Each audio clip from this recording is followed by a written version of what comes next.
Assalamu alaikum. You're watching Views and News, and I'm Faisal Rehman live from our Islamabad studios. Today, we'll be talking about the changing situation in Afghanistan. You talk about law and order out there. You talk about the civil war-like situation that is being developed there. You talk about the role of the warlords. You talk about the ongoing situation where the Taliban, I would say the Mujahideen, let me use this word Mujahideen because I think the word terrorist has been used for quite some time, but those who are looking after their own land, trying to defend their own country, they should be called Mujahideen. And all these Mujahideen, or the Taliban, as we say, they are taking over most of the area, especially when you talk about the major cities in the north, in the northeast, like Kunduz, and further down south, you talk about Badakhshan and so much more. They've been taken over. You talk about Herat in the extreme western side, coming down south, when you talk about the south-west side, perhaps that is also under the control of the Taliban. You come further down, and most of these areas which are neighboring Pakistan, they are also very much in their control. And that control is increasing by each and every passing day. Despite the fact that the American president has said that the Afghan forces, they have been trained well, equipped well, a lot of money has been spent, around $89–90 billion, and they are responsible for the defense of their own country. Now, earlier, there was this aerial support, but we have to see that after the 31st of August, whether it is going to be there or not, because according to General McKenzie, one of the questions that was put to him, he did not answer about that. And I'm talking about 2 weeks, 3 weeks ago. Now, a couple of major developments that have taken place over the period of time is about the reality that the Taliban, they have taken over 9 major districts and their top cities during the last, let's say, 6 or 5 days. Post-Friday, you can put it this way. And today, as we all know, it's Thursday. So during the last 6 years, they've been able to capture 9 major cities. When you talk about Kabul, or you talk about in particular this area around Mazar-e-Sharif, a lot of fight has been going on. And as we all know, Mazar-e-Sharif is technically the second most important city after Kabul. So what sort of a situation is developing there? Are they ready after the Troika Plus meeting to hold talks? Is it going to be a political solution, a diplomatic supported one, or, as we all know, hostile takeover? But hostile takeover, will it be accepted to most of the countries, including Pakistan? Because Pakistan has very categorically mentioned one thing, that anything that is taken over by force is not going to be accepted to us. But this is what it seems like. Now, a lot of offensive attitude, I would say, by the Taliban, and the reports that are there in the Western media, perhaps they totally malign them, and the kind of images they are showing that might have taken place. But the overall situation seems to be pretty different. Wherever they are going, people are surrendering, people are welcoming the Taliban. But there are certain pockets where there is resistance by the Afghan armed forces. Now, to talk about this, before I introduce you to our panelists, our production team has prepared a report. Let's watch that. Afghanistan has become a serious security concern for the whole region after US President Joe Biden showed an unflinching commitment to take a face-saving exit from the endless war.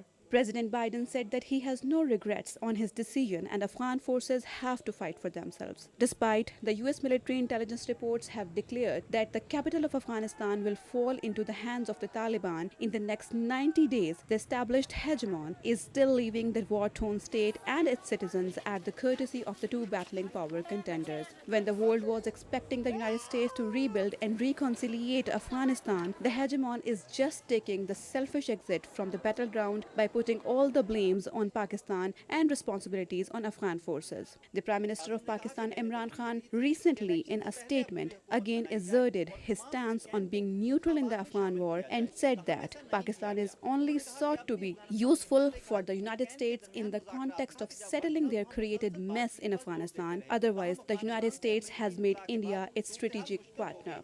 This statement of Prime Minister has cemented the respective foreign policy trails to be strategically close to China and Russia, where China has publicly recognized the Taliban as a legitimate political force in Afghanistan, and Russia's defense minister Sergei Shoigu has stated regarding promises of Taliban leaders to not attack the neighboring countries after making respective territorial gains, specifically at Tajikistan and Uzbekistan borders. It is pretty much clear that Pakistan, China, and Russia could amplify their respective influences on Taliban and can make them come to the negotiation table with the Afghan government for a peaceful political solution. In this scenario, the United States has to seriously ponder over its remaining damaged position in South Asia. Now, let me quickly introduce you to our panelists. We have with us in our studio. On my right is Shahid Raza Saab, he's the director, CDAT, SASSI. Thank you so much, Shahid Saab, for your time. And we also have with us Syed Muhammad Ali Saab, director, strategic affairs, CASS. Thank you so much, Ali. And we have with us Dr. Manzoor Afridi Saab, expert on foreign affairs and in particular about Afghan affairs. Thank you so much, Afridi Saab, for your time as well. Now, Shahid Raza Saab, a lot of development. I think during the last 10 days or so, if you look at the overall situation that has developed, I think Taliban, clearly they have an edge. The way they are taking over, though it is hostile, but it also seems that it is perhaps the wish of the people, the way they are being accepted, the way they are being treated, and the way the Afghan forces, they are surrendering and joining hands with the Taliban. I mean, it seems that perhaps when the Taliban say that the current government in Afghanistan is illegitimate, so I think they're right in a way. Thank you. Faisal, let's understand how it happened. So if you look at the Western media and Western reports, the impression you get is that the Taliban are mounting a blitzkrieg and taking over several areas of Afghanistan. That is not what's going on.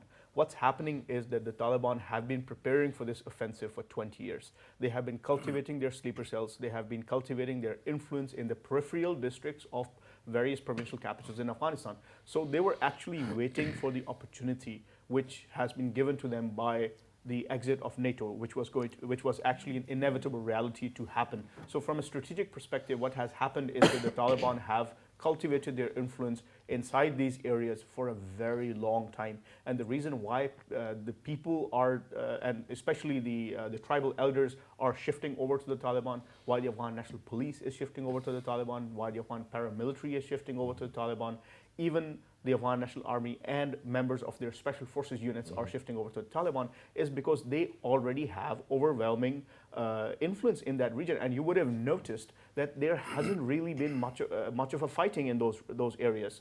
So when we use the word surrender, what it means is that the Taliban have been able to take over those areas without significant resistance. And that is something that you cannot do spontaneously. You have to strategically plan for this initiative. And that is exactly what is happening. This is something that the Western media, either they don't want to tell anybody because but now the Western media is in fact telling, according to last night I was watching BBC, Deutsche Welle, other than CNN, the kind of report, and plus on top you can go through so many Western channels also. The primary reports were perhaps that the Taliban, they are gaining control. Taliban, it's a reality and a half. And the Afghan forces, despite the statement issued by Mr. Joe Biden that they are well equipped, we have spent so much of money. So whether the number is 300,000 or 350,000, it doesn't matter. Since they do not have any will to fight against the Taliban forces, number one. And secondly, they do understand that this current government might stay, might not stay, because these people are not getting even their uniform, they are purchasing their own boots. Even the food has become an issue over there, which should be a general supply to the forces. And on top, no pays. Salaries, so, I mean, you know, that has become a problem, and their motivation has gone down. Earlier, there was no motivation perhaps as well. Plus, ever since the Indians, they have run away, I think that has also created a lot of vacuum, and a lot of thinking must be going on, Ali Saab, within the ranks of the current government. Sir, in Kabul. Yeah, absolutely. I think what Prime Minister said yesterday is something we can start discussing in the context. Because I see that Pakistan is getting frustrated with the false and fake narrative and flawed allegations, primarily because of a flawed military strategy by the Western forces, their lack of political legitimacy and control, a very weak and illegitimate political system which they artificially tried to prop up for the last 20 years, and the reality that notwithstanding the international condemnation, Afghan Taliban have remained the main stakeholder for the last 20 years.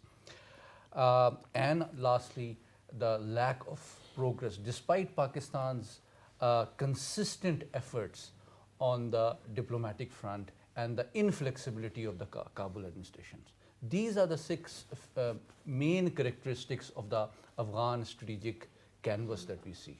And to first off, just let me briefly expand on that.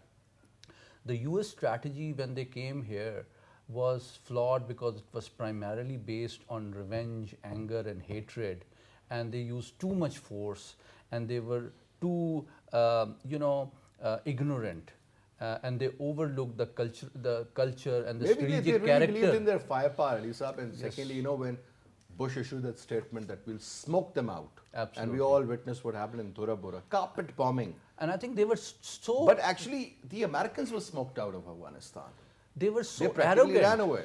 because it was, in terms of international history, it was a unipolar moment, and nobody they thought could contest or contain them, even major powers, let alone a non-state actor.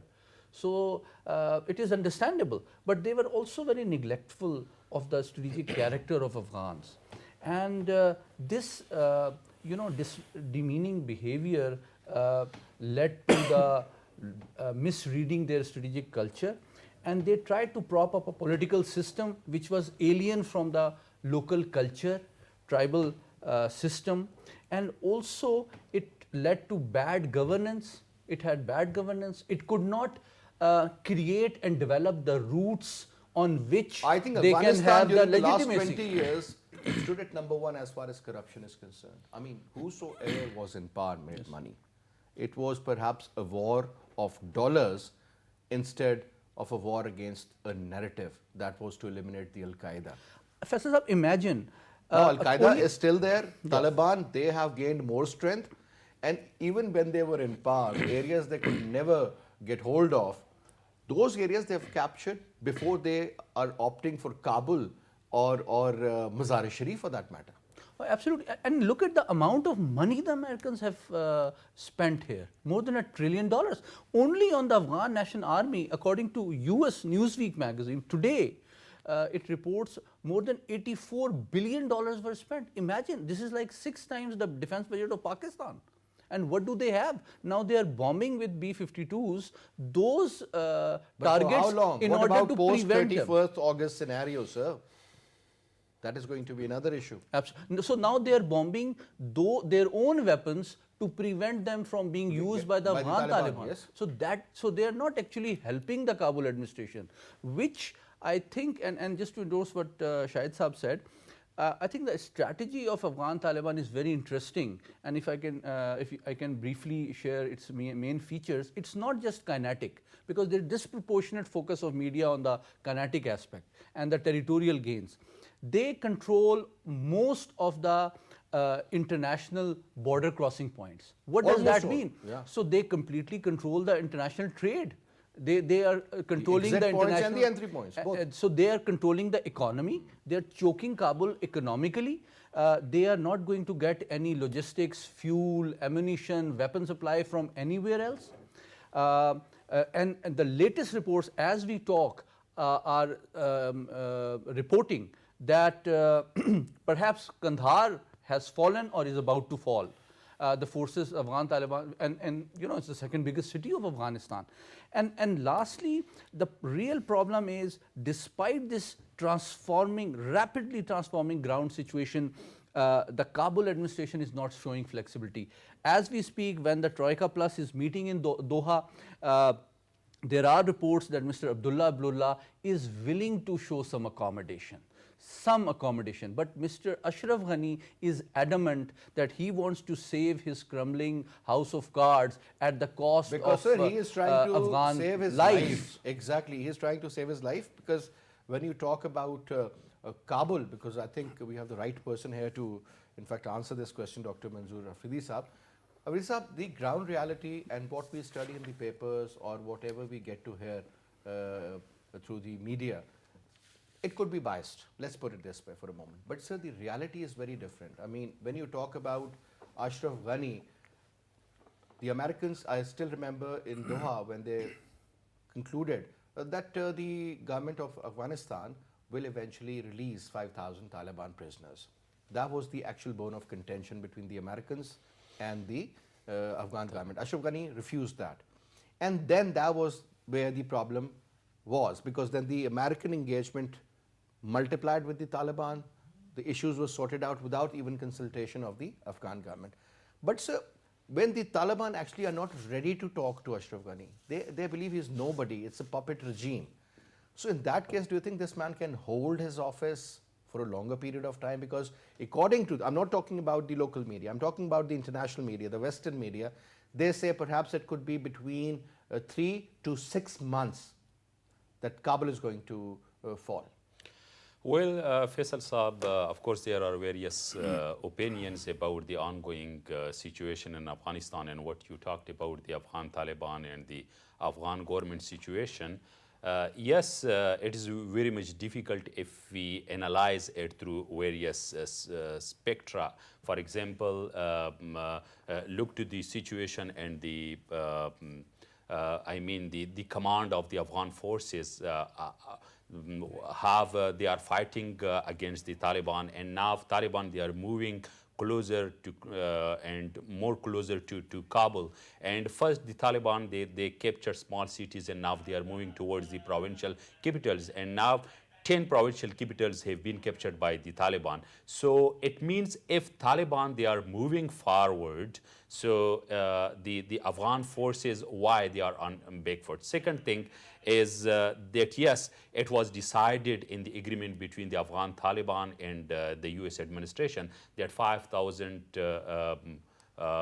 prisoners of the Taliban, they would be released by the Afghan government, but Afghan government refused. So it is also but a certain number of prisoners were released also. Yes, certain, but not 5,000. Not all of them. Yes, certain number, and for that reason, Taliban also released some of the government people and those people who were who are aligned with the government or were captured by the Taliban. So it was the main obstacle. Now, if this is the obstinate behavior from the Afghan government or from anyone, from Dr. Ashraf Ghani, or I think it can create more hurdles in future for the peaceful settlement of this imbroglio. If I may ask you this question, Afridi Saab, as you know a lot about that particular area, is Ashraf Ghani part of the solution or a part of the problem in the current circumstances? Well, I think it can be a part of solution, right? Because if he negotiate with the Afghan Taliban, if he sit with them and they devise a future plan for Afghanistan, of course, so let's think positive. Yes, he can be a part of solution. If he devises a positive way for negotiation with the Taliban, what Taliban they are demanding about it. But God forbids, if he denies what even today till now he is denying, so then of course it can create more mess in Afghanistan in future. Now, another very important factor, sir, our Prime Minister has been very, very categorical that absolutely not statement was, I think, heard and understood by most of the people sitting in, I would say, in Washington, right? Now, another important area, when we talk about the clear-cut stance of Pakistan that we will not be a part of any war, we'll definitely be there if there is any, meaningful dialogue or a meaningful settlement regarding Afghanistan. So, we'll be a part of the peace process. Now, sir, for 20 years, Pakistan towed a different line, but Imran Khan wasn't in power, but he always, supported the political dialogue or the diplomatic interference rather than a war-like situation there in Afghanistan. But people used to call him Taliban Khan, and whenever he said that we should invite them, let's talk to them. A lot of negative statements were issued by the opposition parties as well. Now the point is that at this particular juncture, this particular time, it seems that perhaps Imran Khan was right in a way, because now the Americans are also looking forward for a political settlement. But the real issue is that democracy is not going to be acceptable to the Taliban. You can't impose democracy in that system because you do not have the right ingredients for democracy, number one. Secondly, when we talk about the Emirates of Afghanistan, an Islamic Republic state like Pakistan or Iran perhaps, that is going to be another issue because a lot of people believe that the old school of thought will be implemented. Their old version of Islam is going to be there, which is going to be very difficult.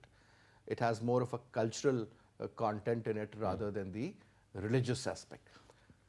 Now, don't you think that this is going to be the real problem now? The conflict within the various faction and because if you look at the demographics, if you do the dissection of Afghanistan, sir, they have never been a country together as a state.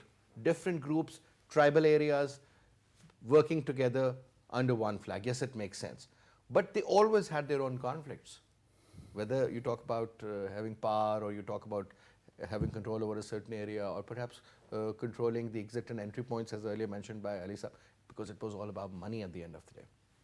Look, first of all, it is interesting irony of history that people who used to call the Prime Minister Taliban Khan are having to deal with him for Afghanistan. And also dealing with the Taliban. That was a bad organization. He is currently the most important leader in the world as far as the solution to Afghanistan is concerned. So those people should really reflect on what they've been saying, on what they've been doing, and maybe the time is it's not too late to still listen to what he has to say. There is no military solution in Afghanistan. Simple. It's period. There is no military solution in Afghanistan. Secondly, let's look at it from a critical perspective, Faisal. Taliban also are going to have to lose some narrative dominance. The reason I say that is because up until now, their narrative was that we are fighting a foreign occupation forces.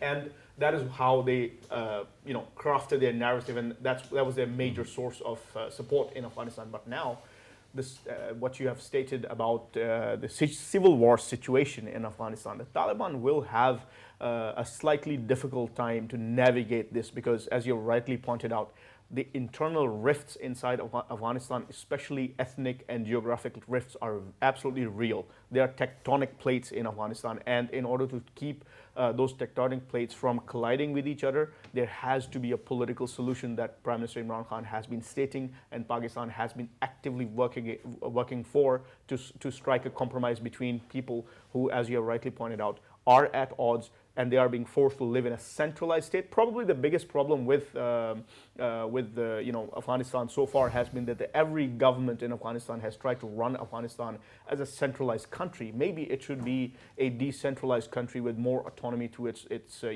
respective regions that might pacify some of the regions because they are up in arms. So, for example, there are many Afghan politicians, minority politicians such as Dr. Latif Pagram, who have repeatedly stated that we are looking for a decentralized system which reduces those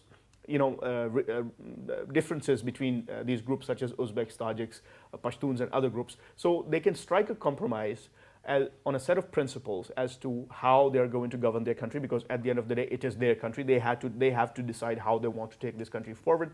From a Taliban perspective, they will have to make concessions regarding what the political system in Afghanistan is going to look like, how the humanitarian situation is going to look like in Afghanistan, because... Do you think they'll impose on this particular point that the Taliban really want to impose Sharia?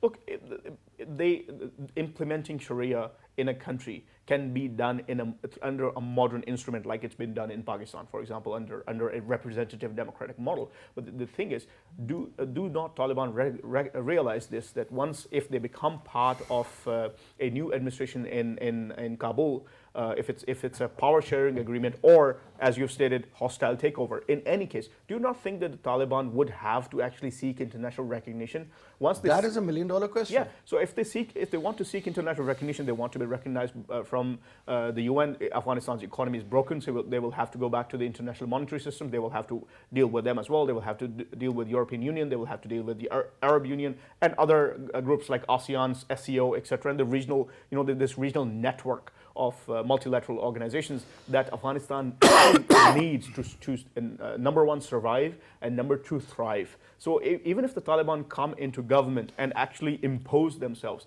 they will have to make concessions on human rights and other issues that Pakistan has been stating. So it is up to Ashraf Ghani, because Faisal, let's be honest, Taliban are already sitting on a negotiating table. What they're telling the Afghan government is, look, if we can deal with the Americans, we will deal with you too. If we can cut a deal with the Americans, we can cut a compromise with the Americans for their exit. Do you think minus Ashraf Ghani would be an option? It is certainly an option, and what can happen is that maybe in the transitionary period, somebody like Gulbuddin Hikmatyar, who's more, palatable to both sides, might take over, and he could navigate the country through the transitionary period, leading to a new system that puts into place. Exactly. And Alisa, if you remember, when Gulbuddin Hikmatyar was approached by the Afghan government to sort of support the government against the Taliban, he refused. Whereas Rishi Dostum jumped into it, because obviously money is pouring in from somewhere. And interestingly, last night I was also watching about, and we got to know about another name, that is Muhammad Ismail. Yes. I mean, that man has a power of about 6,000 street fighters, or you may call them the Jangu, the word as they use, the battle-hardened people. So the point is, sir, along with the other splinter groups, all the anti-Afghan Taliban elements which are present there, obviously supported by the Indians, by RAW and NDS and all, do you think those forces, along with the support of the Afghan force, can become a real challenge for the Afghan Taliban, or you think that now they've gained that kind of a momentum that nothing can stop? I think it's a very interesting question on my favorite subject, because I've been teaching modern strategy for a while in National Defense University. I think if you look at these three adversaries, one is Afghan Taliban, the other is the Kabul administration, and the third I will call the spoilers collectively, who are basically, those rogue elements who are being sponsored by other states in order to destabilize Afghanistan and to compensate for the lack of professional excellence and competence of the Afghan National Army.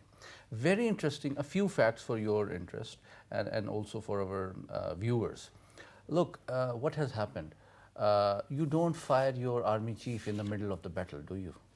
Yesterday, Ashraf Ghani fired his army chief. But you know why. So that is not going to improve the confidence So and if morale of his your troops. army chief is leaking information to the enemy, what would one do? No, but just imagine, how would this affect the morale of the officers and the troops? Sir, that morale never existed. So that's what I'm coming to. Secondly, their finance minister has fled. Number three, their ambassador who was in Islamabad, now he is criticizing his own government for bombing Afghanistan. So what does this mean? It indicates that it's a house of cards which is gradually crumbling. And these allegations, and you and I used to discuss in the last few weeks, we used to get really annoyed at the irresponsible fake news and allegations leveled at Pakistan. But when you add it all up, you perhaps feel that this weak, incompetent, corrupt government, which I have no idea why the international powers are wasting so much of their money and political capital in trying to save, because they have neither legitimacy, they are unable to govern, they are corrupt, they are incompetent, and still they enjoy the Western legitimacy and diplomatic support.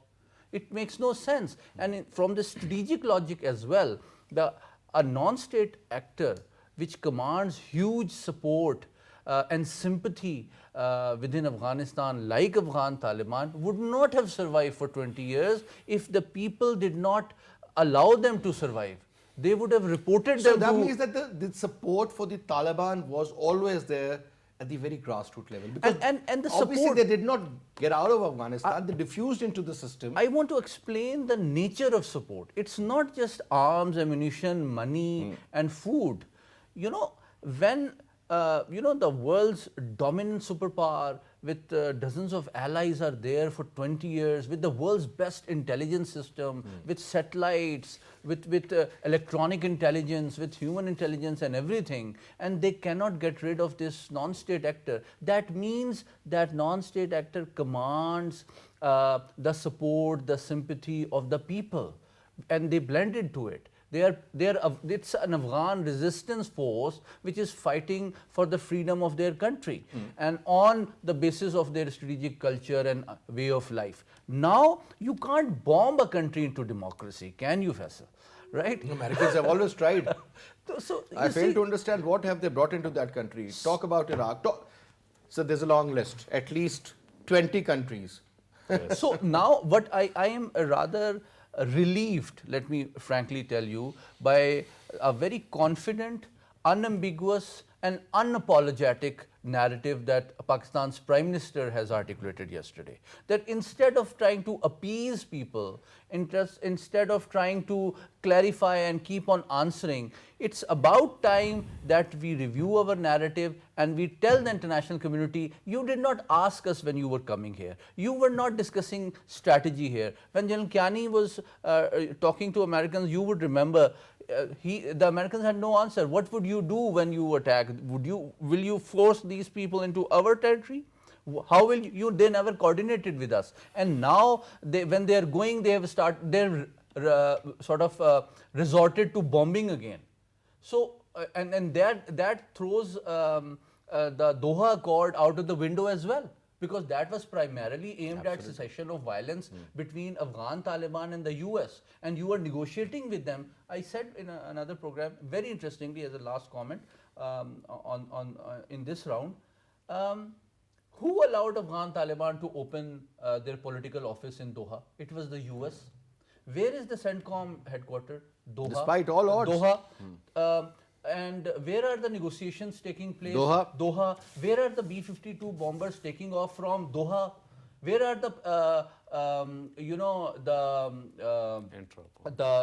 the Troika Plus talks taking place? Doha. So I think we need to see through the reality. I think Doha has played a very important role, sir. But do you think Doha can practically do what all is required there? Because perhaps when you talk about the Troika Plus, Pakistan, Russia, China and US, they were there 2 days meeting, but nothing came out of it, sir. Do you have any updates to share with us? All these four countries, US, Pakistan, China and Russia, they've been trying for the solution of Afghanistan from their own perspective. Russia convened the Moscow conferences and also invited Taliban. Pakistan was there and more than a dozen countries, they participated.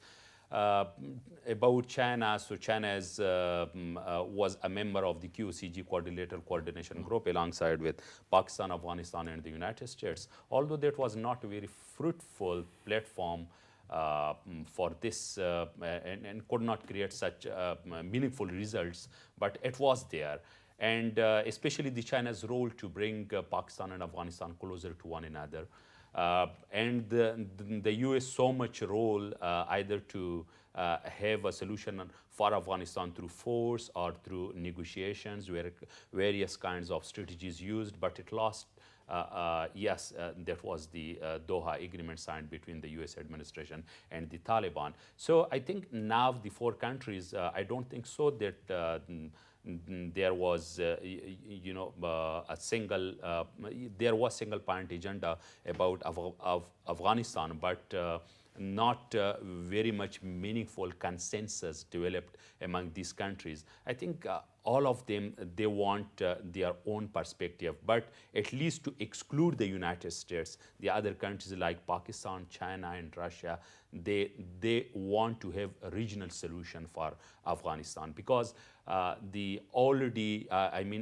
we look back into the So Geneva. for example, if there is a problem in Ecuador, I'm just giving an example, do you think countries like Japan or Taiwan would sort it out? Or it is going to be the Latin American countries or the neighboring countries?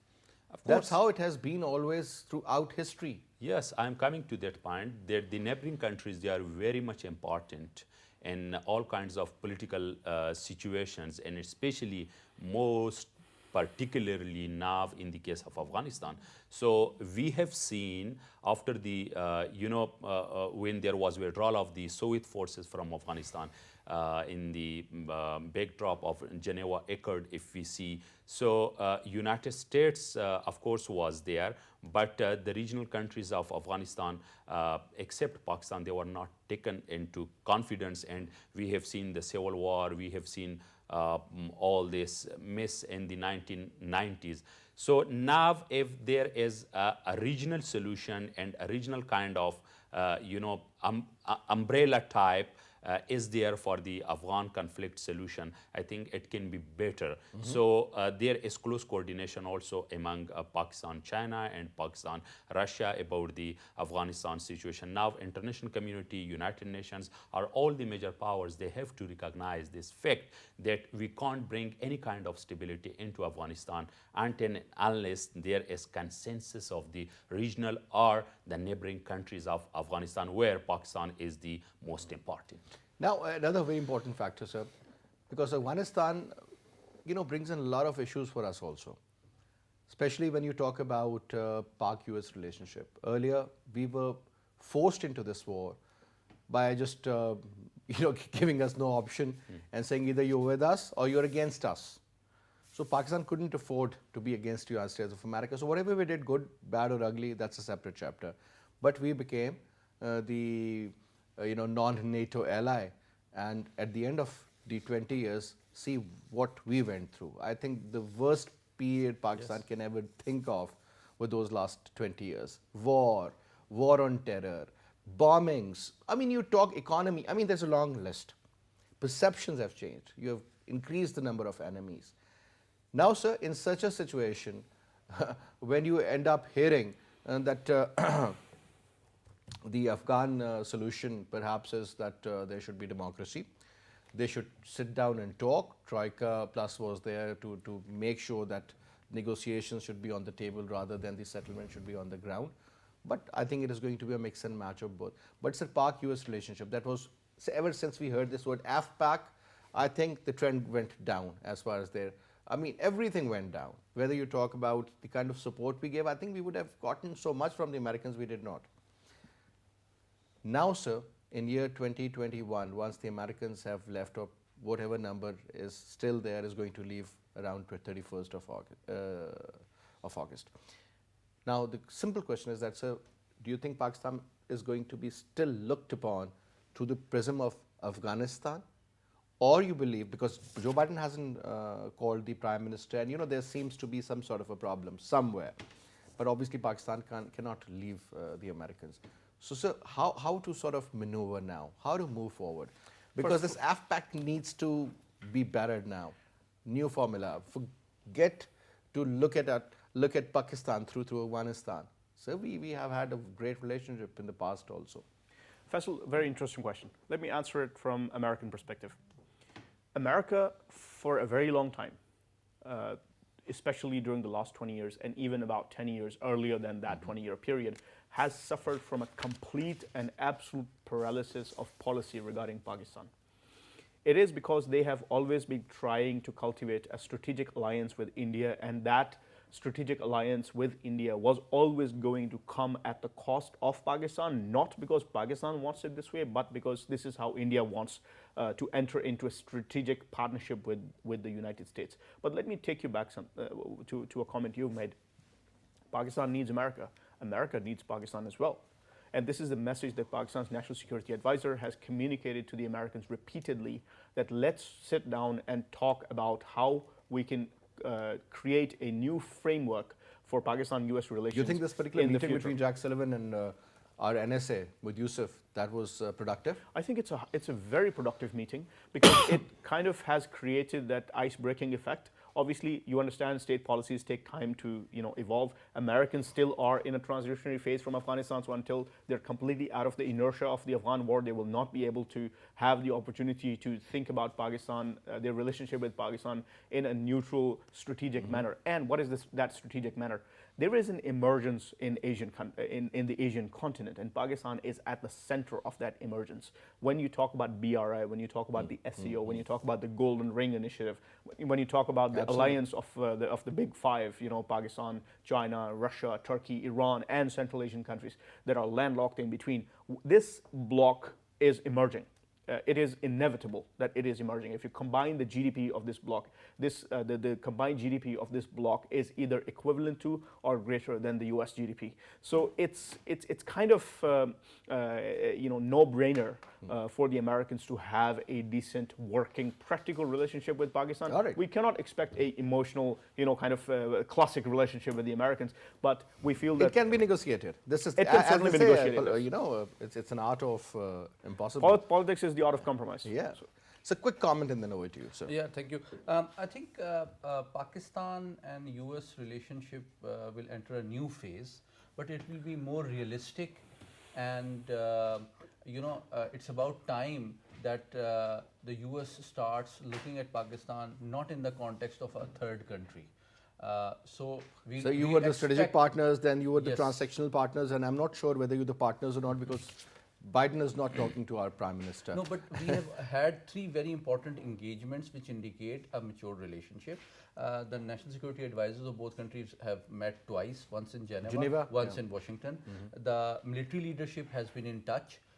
General Lloyd has called Army Chief a couple of times, and Secretary Blinken has spoken to our foreign minister. So you see institutional interactions going on. Last 30-second comment, sir. I think that the US should see Pakistan from various dimensions, not only just to limit it to Afghanistan, because now situation is changing. There is rising China, and of course there is importance of Pakistan through the Gwadar seaport in Arabian Sea, and there is also evolving situation between Pakistan and Iran, right? So I think it can be another blunder of the US if Washington sees Islamabad through the Afghan prism. And I think the future role of India is going to be very important, what really the Americans want them to do and how to go about it. That is going to be a challenge for not only in the region, I would say, that is going to be a challenge for Asia. No doubt. But anyway, thank you so much. Pleasure Pleasure. pleasure Thank having you. you as well. And that's all we have for this app. I'll see you inshallah tomorrow. Till then, Khuda Hafiz.